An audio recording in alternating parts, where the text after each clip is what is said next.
Today, we welcome Reverend Dr. Raymont Anderson, he, him. He is an ordained Centers for Spiritual Living minister and serves as a founding minister and the spiritual director of the Center for Spiritually Integrated Arts. He brings his years of being a professional educator, visual artist, performer, ASL interpreter, author, and lover of comics and film to all areas of his life and his ministry. He facilitates workshops related to racial self-care, living with the purpose, LGBTQ empowerment, enlightening and exploring and expressing creativity, and more. He is both the co-lead for his local Moms Demand Action and the chapter's Interfaith Lead, and a participant in the Survivor Fellowship. When he is not teaching, speaking, writing, creating, performing, etc., he loves spending time with his family, which includes harassing his amazing grandkids. Please welcome Reverend Dr. Anderson. Our first reading comes from a speech delivered by Reverend Dr. Martin Luther King Jr. in 1967. The title of the speech, Knock at Midnight. Reverend Dr. Martin Luther King Jr. says, "The church must be reminded that it is not the master or the servant of the state, but rather the conscience of the state. It must be the guide and the critic of the state, and never its tool. If the church does not recapture its prophetic zeal, then the church will become an irrelevant social club without moral or spiritual authority." Namaste, greetings and blessings, Prairie Circle. It's great being with all of you today. Congratulations on anniversary, because that means you're doing something right. You're doing something well. You are showing up in the world to be a beneficial presence. So congratulations on all that you have done, all that you are doing, and all that I know you will continue to do in the world. That's why I'm honored and blessed to be with you today, because you're some amazing and powerful people, obviously. Now, today, what are we talking about? The title for today is this idea of you are the center you seek. Now, feel free to type into the chat, because I'm going to ask you a question. You know, the former me in a former lifetime, I was a public school teacher, so I love giving pop quizzes to folks. So I'm going to give you a pop quiz. Are you ready? Pop quiz. Have you ever in your life made a statement using words to communicate, and you thought that what you were saying was pretty clear, only to have someone else completely misunderstand what you're saying? Honey, how was your day? Very simple question. Honey, how was your day? It was good. Okay, I was actually seeking more information, like what did you do? How did your meeting go? You just gave me a simple, have you ever? Because this thing called language is a very tricky thing. Something as simple as common everyday words that we use quite often can very easily be misconstrued. We're not even talking about when we get into words such as faith, love. Wait, time out for a second. Why is it that the Greeks had a whole slew of words to represent the various ways that one can love? Everything from agape, love that is unconditional, through philia, brotherly, quote unquote, brotherly love or friendship love, all the way to mania. How many of us ever think of the word mania referencing love? And yet the Greeks identified mania is obsessive love. I love chocolate. That's Ray. Stop. Just, I love donut. Ray, stop it. It's a message. Stop. Right? Like we get into this whole thing of. So when we ask the question, or the title, which is going to become a question, you are the center you seek. My immediate place to go is asking the question of, well, wait a minute. Who is the you? What is the center? What does it mean to seek? Now, if we think about it this way for a moment, have you ever heard the phrase, you can't teach an old dog new tricks? Some of us may have used it once or twice in our lives. And yet, follow me as we go back. We were born. We started off as babies. Babies become toddlers. Move some years, toddlers become preteens. Move some years, then they're teens. Oh my goodness, it's the teenage years. Then the teens become young adults, and then the young adults become adults. 21, boom, you're an adult, even though your brain isn't really formed to be an adult until around 25. Okay, boom, I'm an adult. And then we stop. We can identify from birth all the way through that there's growing, there's shifting, there's changing, there's learning about ourselves. And then we hit adulthood, and somehow culture and society conditions us to stop. Rather than, Ray, what are you right now? Adult 2.0.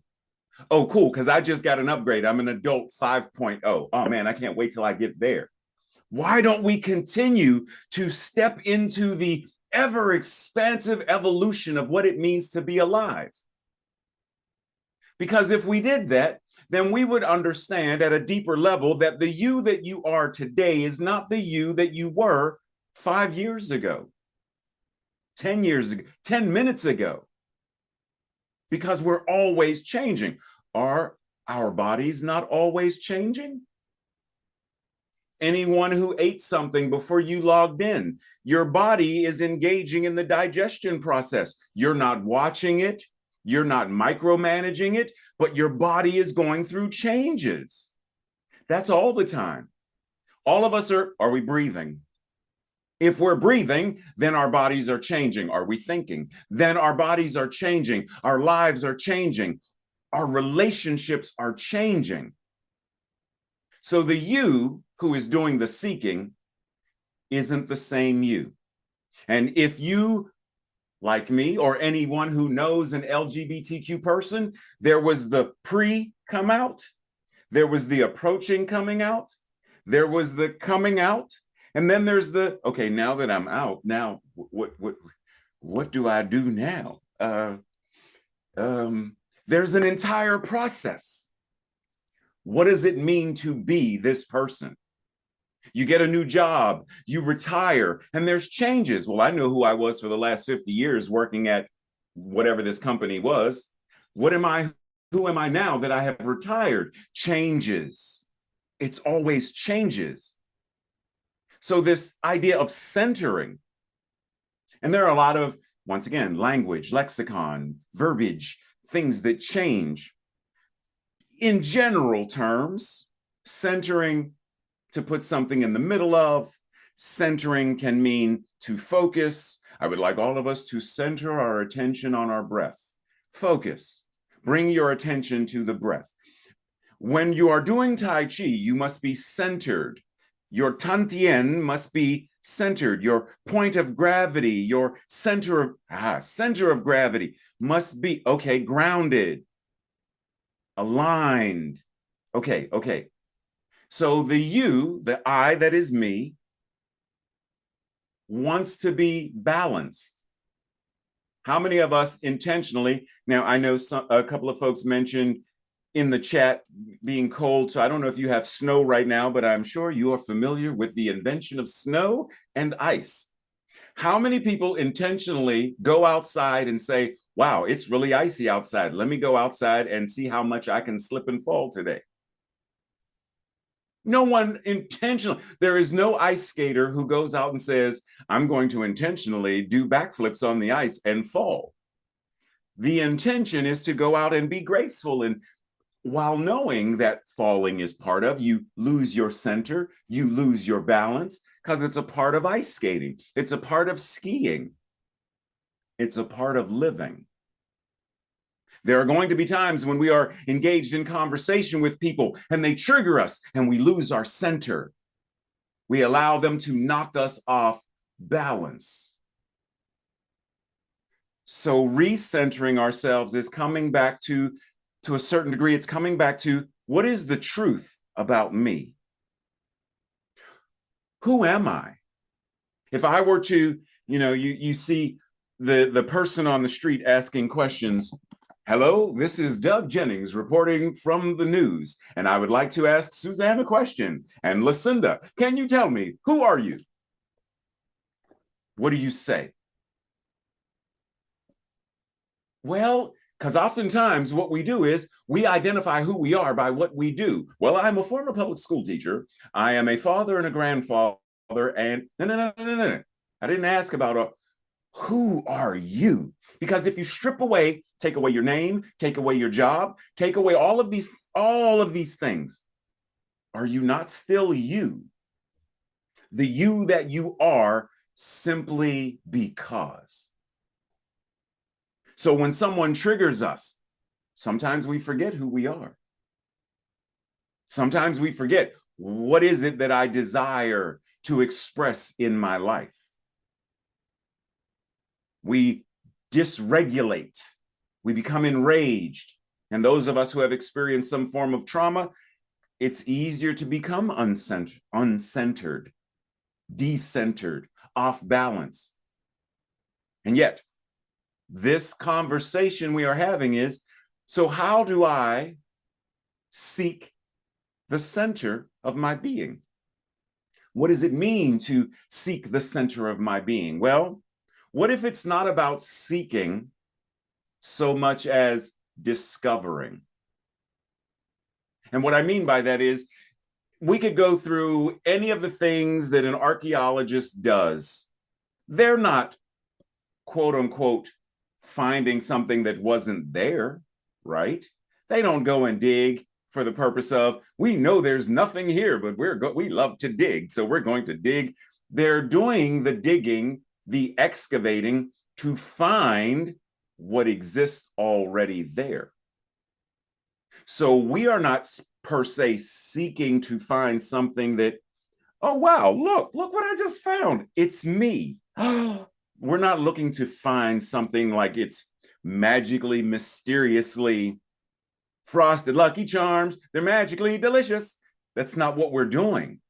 We are discovering the truth of our being. Now, what is the truth of our being? Depends on who you ask and what that even means based upon who you ask. You ask some folks, and they will say, you are the very expression of Christ consciousness. You are the Bodhisattva. You are the Atman and the Brahman. And and they will go through all of the things. Yes, I got that. And that's cool. It's cool. Language. But for you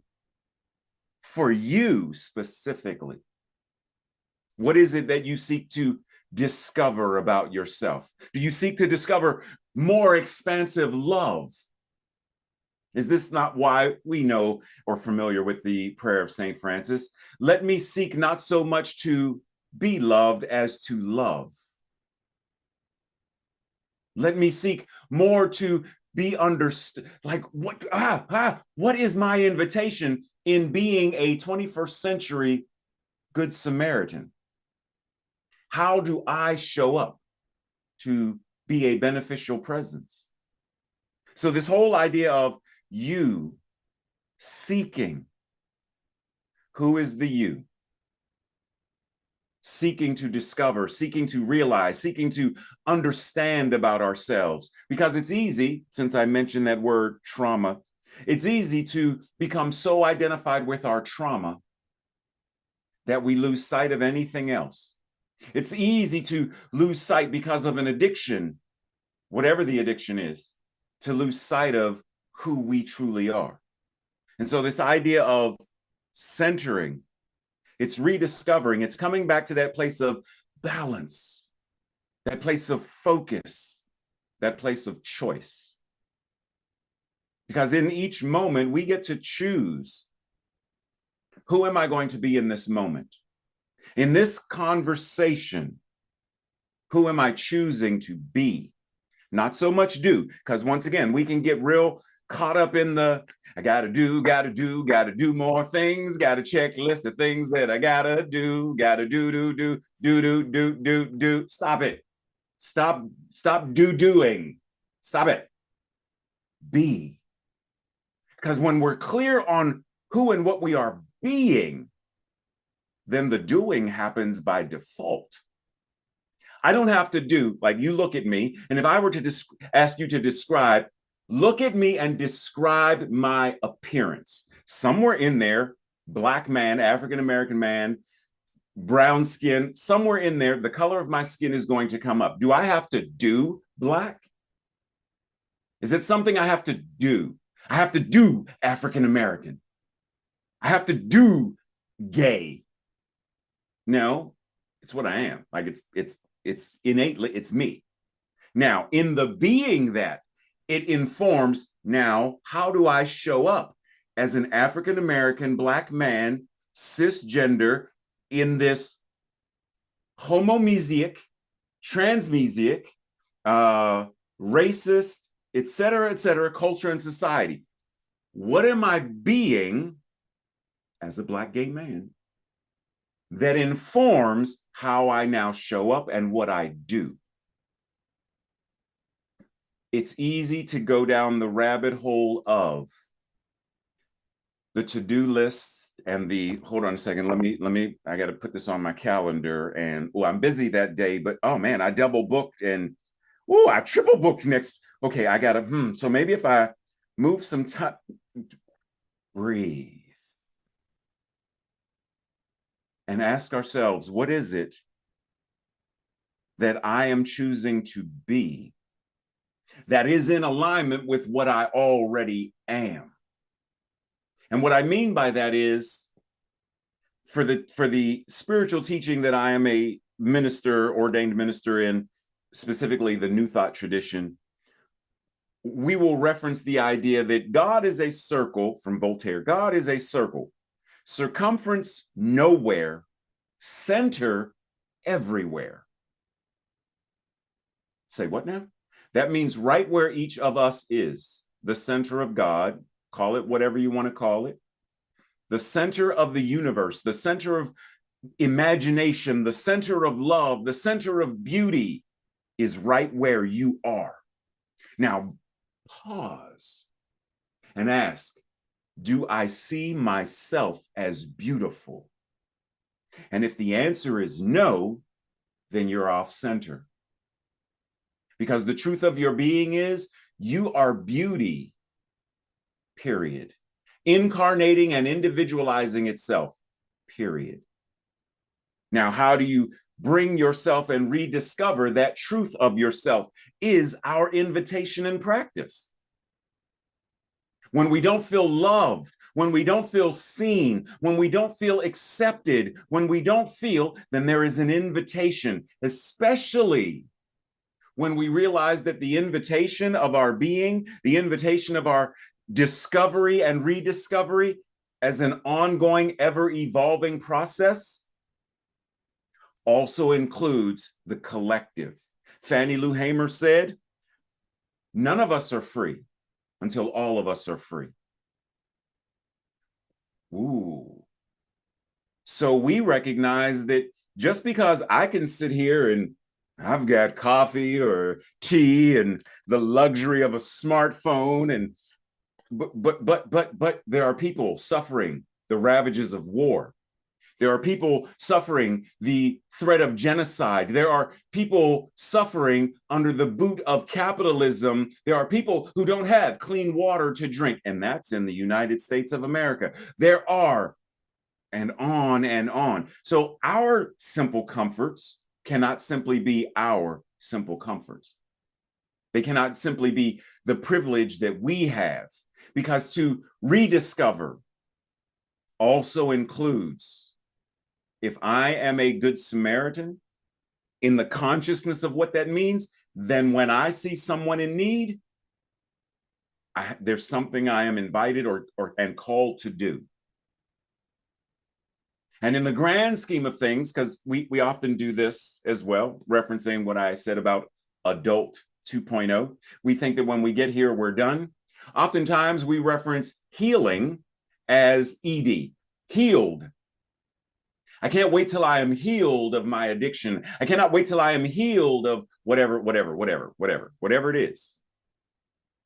Healing, like evolution, is an ongoing process, like breathing. When was the last time you woke up in the morning and was like, oh, we'll use me as an example. I'm 57. So, oh, wow, today's my 57th birthday. I don't have to breathe anymore.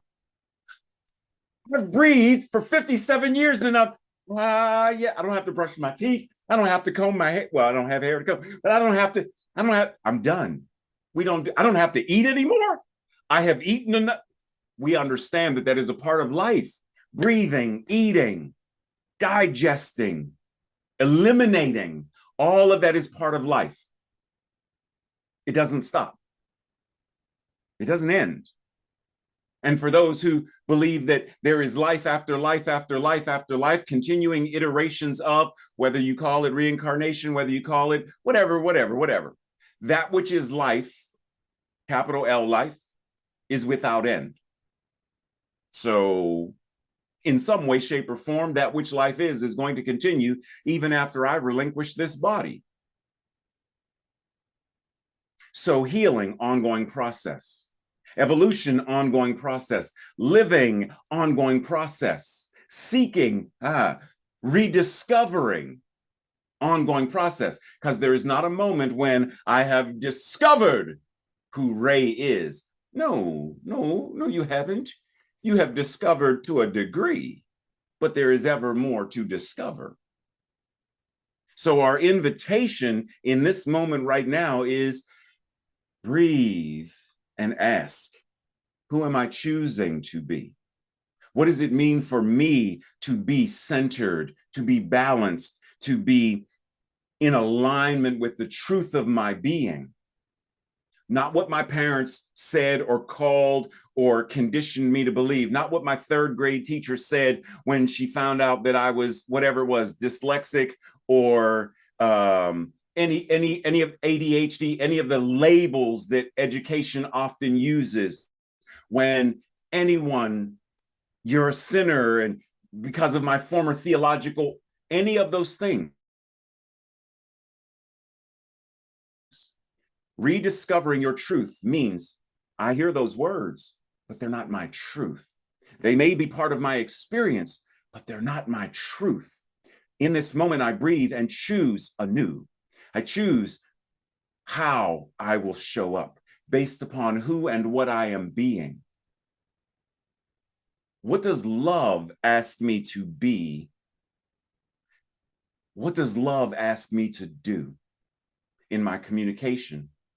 What does compassion ask me to be? To such a degree that when I walk into a room, the very scent of compassion fills the room.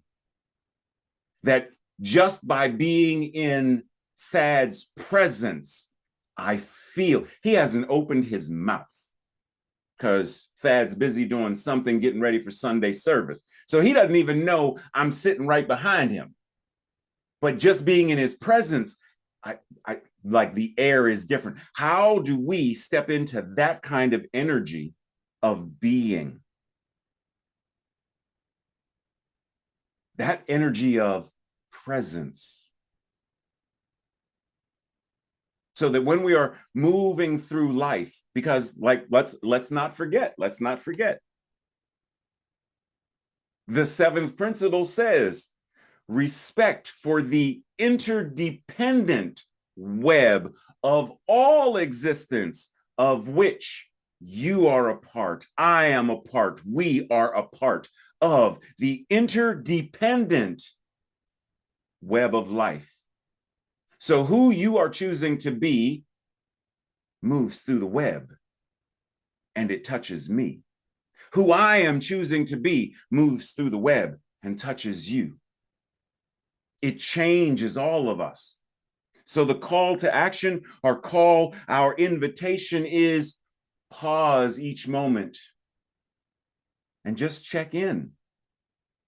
Am I being authentic?